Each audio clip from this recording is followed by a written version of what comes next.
Hey everybody, it's me, Gregory Mannarino. It is still Tuesday, June 25th, 2019. Yes, this is the third video I am doing today. It's just about 8:35 p.m. Pacific Standard Time, so why am I doing a video right now? A couple of things. Let's start off with this.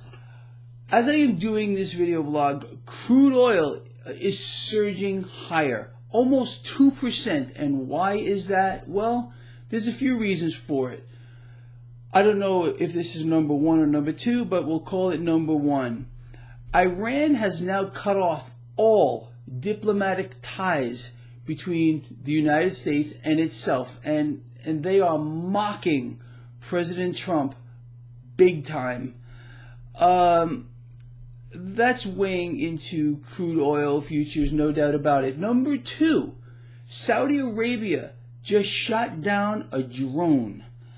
I believe this drone, at least it's being reported that it's from Yemen.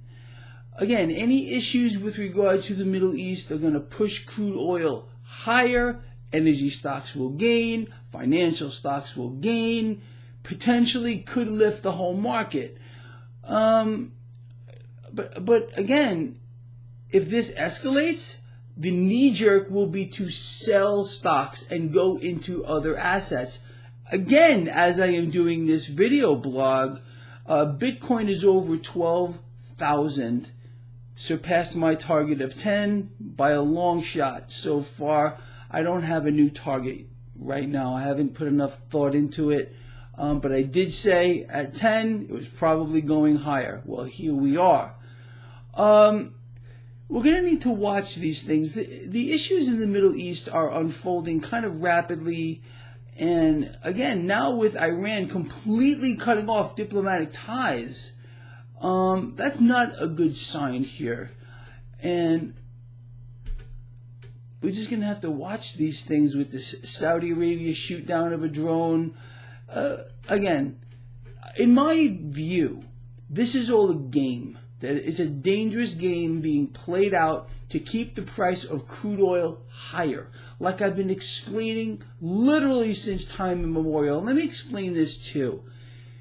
In the event that this escalates over there and there is a U.S. military strike somewhere, again, I fully believe, and I really mean this, that Iran is going to strike something.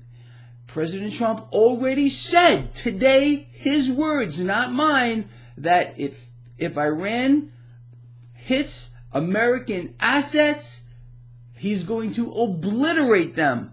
His words, not Greg Mannarino. People are calling me a warmonger. This is our president saying this. No, I am totally pro-peace.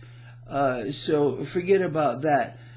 Again, I get all these trolls and idiots and imbeciles that don't even follow my work. They don't even watch the videos, and they put their 2 cents in because, again, they can't cope. I understand it's a coping mechanism. That's what people have.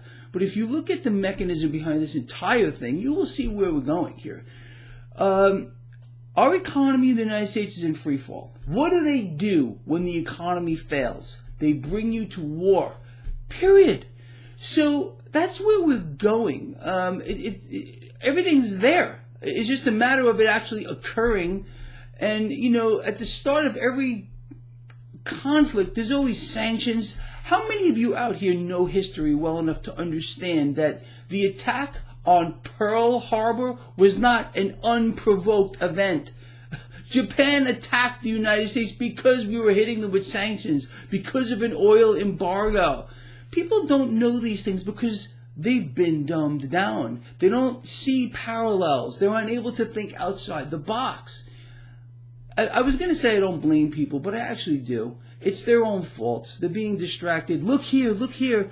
Don't look here. Our economy is so great. Don't look at the yield curve. Don't look at everything else that's just literally falling apart. And what do? They push you to war. Globally, we are slowing down, people. This whole thing in the Middle East is a charade. Start to pay attention to what's happening, because all they do is dust off an old playbook because it worked before, and the time before that, and the time before that, because people have, again, they're too stupid to see what's right in front of their face.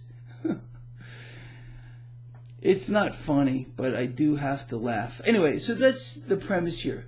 Crude oil is higher. Middle East seems to be falling apart here. The United States is going to get dragged into this one way or the other, period, the end.